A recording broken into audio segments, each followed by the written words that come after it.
Alright, we're doing a video here. 1999 Toyota Avalon.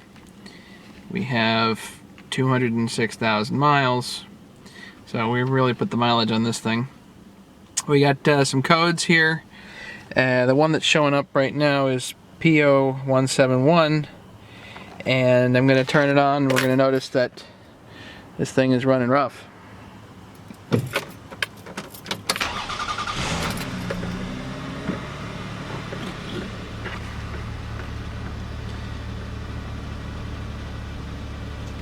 It isn't smooth.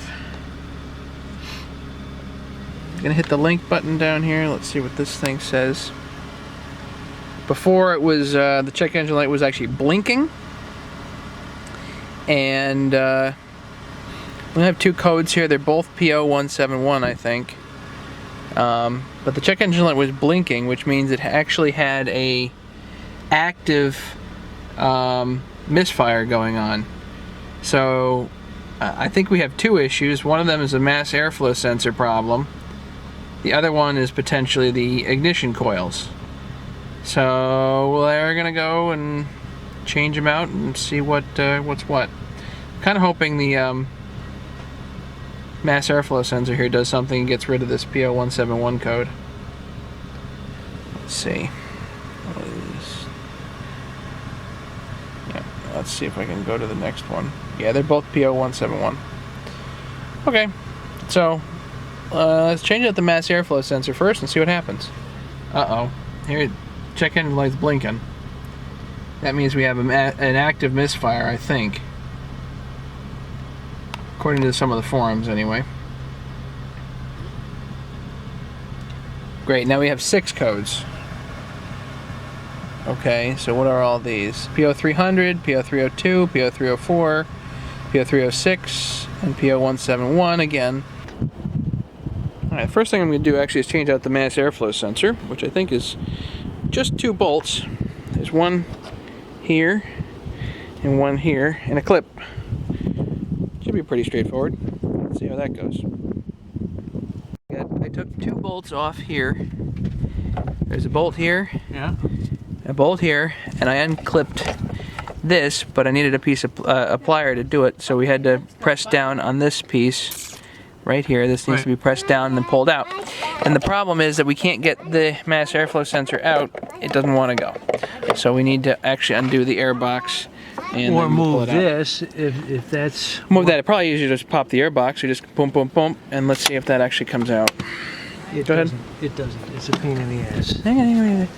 Well, you lift it up and it comes out. All right. Well, if we can lift it up enough. See about the mass airflow.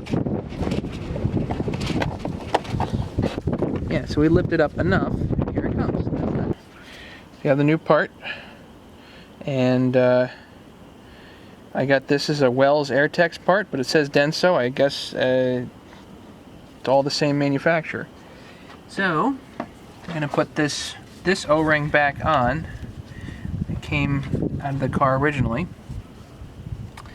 and let's see if we can fit this back in here.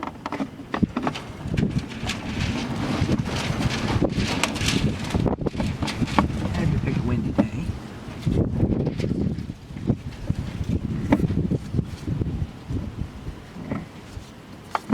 Just gently kind of lift up on the O-ring, and it more or less seats itself. It's convenient.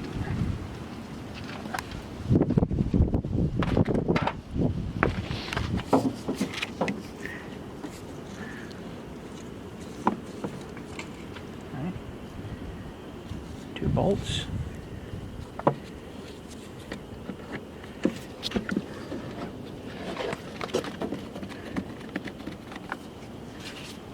One. Second bolt here. Just so everybody knows, I do have the battery disconnected.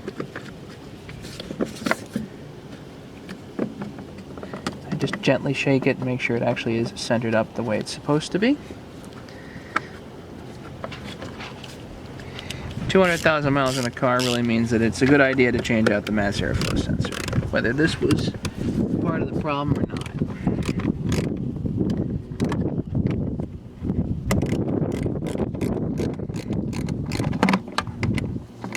can try cleaning it too, but these aren't that expensive. About 65, 70 bucks. So, and we just clip this back. Click. Let's put the air filter back. It's always a pain in the neck to get that centered up, I'm sure. Down, clip, clip. Good. We're gonna actually put this back. And You want to tighten that now? yep. I want to tighten that back because I want to actually start the car and see how it goes. What do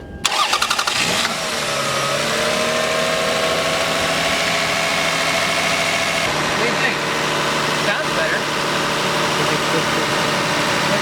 So we have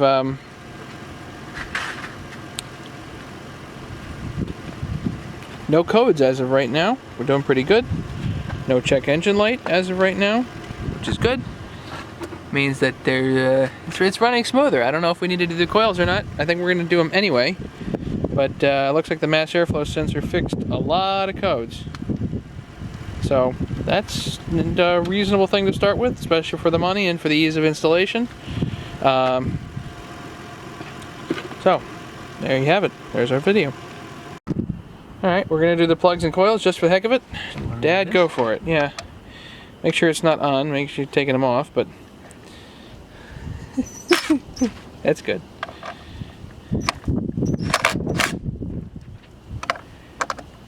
Just a little loose is good, because then we got to unclip them. And we got to remove that top piece, too. So, alright. Let's get some Allens. We'll remove this top cover. That's got to go. You got Avalon? So, yeah, I got them here actually. I don't know what size we need though. We'll try those. You put those on the impact too. You got 5mm Allens to take the cover off.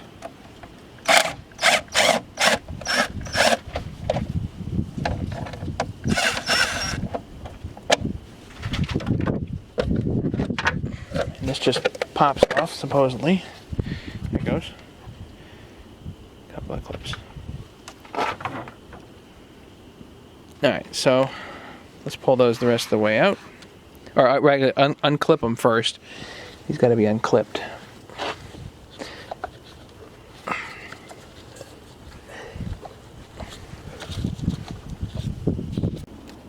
Alright, so push the clip down. And you twist from here. Gentle like, especially if you're going to replace these, who cares? As long as you don't bugger the clips. That's it, that's it, over the top. Good.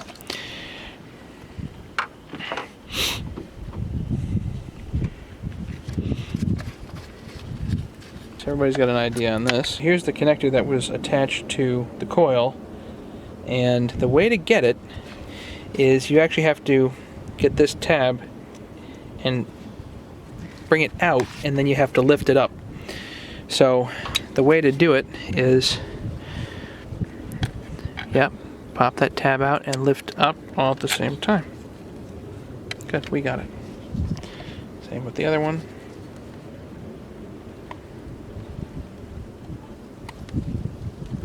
And in hindsight, it actually looks like this would have been easier to do had the coils been screwed down still. There. Piece of cake. Alright, I think that's kind of fouled. Even though these are maybe have 12,000 miles on them, there's a lot of gunk at the end of that. So it's a good thing we pulled this out. Ideally, you want to, that's about 6 inches down there, so you want a spark plug puller to pull these out. 5/8 is the size, and you pull them out. And the one thing you cannot live without on this job is, anti-seize is real important, you're right, but also a piece of rubber hose. I don't know, where'd that go? Here we go. A piece of rubber hose. So you need a piece of rubber hose to actually get down in there to hold onto the spark plug.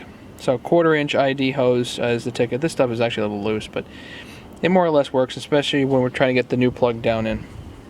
So the new plug is going to go in, and we have to put anti-seize on the threads, and you need a torque wrench, which was not done, by the way.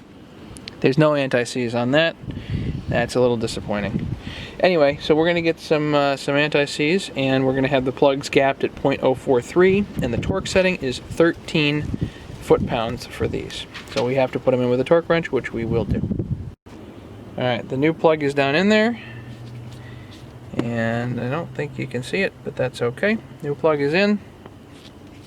These are NGK Iridium IX plugs, and this is a brand new coil pack. These coil packs actually govern the front and the rear sensors, front and rear spark plugs, excuse me, and they just seat gently, like that. Piece of cake. So then they get screwed down, obviously, and anti-seize on the bolt that goes there too.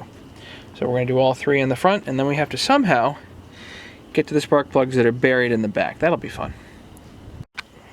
Yeah, this is old enough that I doubt that it's got a weird clippy setup here. So this goes and sits in there. We know that this is seated. It's seated.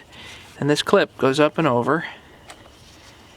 And it goes click. The only problem is when it goes click, the opposing side... I should get this. I don't think that was ever seated over that. The other opposing side to this, which is here, does not appear to be fully seated. So I don't know what to do about that. I guess it doesn't need to be fully seated. What's the back look like? We'll have a look in the back and see if it's an issue, but as of right now, hopefully it's not an issue. Alright, best way to describe this is the clip as it comes over clicks on one side but doesn't click on the other, and that's actually okay. The other side appears to be just either a positioning device, or these clips can come from either side. So these are all coming from the left here, but it's possible to click it in from the right and still have a positive connection. So, problem solved. We are continuing the video here. We just replaced all three coil packs. Each coil pack governs two cylinders, the front and the cylinder in the back. Now, back here, the spark plugs are in some really difficult to reach places. There we go. So I'm not going to do a video on how we did the installation, because that's actually elsewhere on YouTube. Suffice it to say, you better have a really good assortment of extensions and universal joints and a torque wrench on all that stuff to actually get at those. It is not impossible, but it is quite time consuming, and you have to have the tools. Plug holders? Also, you need, obviously, the spark plug holder. Now, one of the problems, or spark plug puller rather, one of the problems with spark plug pullers is they are not pushers. So if you put the spark plug puller on the spark plug and then down in the hole and thread it in, then any extension you have on the on the puller may, when you pull that extension out, it may leave the puller down in the hole, and good luck getting it. So there's that issue to deal with. Now we've got some plugs here. The darker plugs were actually in the anterior bay here, bank of cylinders, and the lighter plugs were in the back side. I don't know exactly what that means, but obviously one of these is fouled.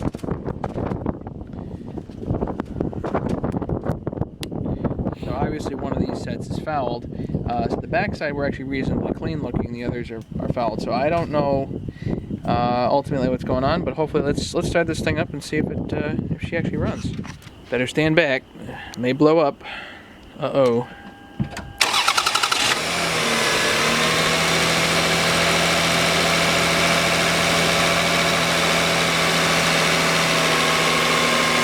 Hey, it runs.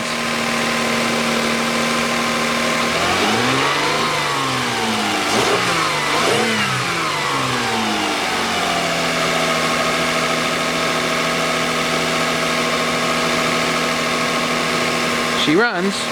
There we have it. So there's my video on a 99 Avalon. Don't forget to subscribe.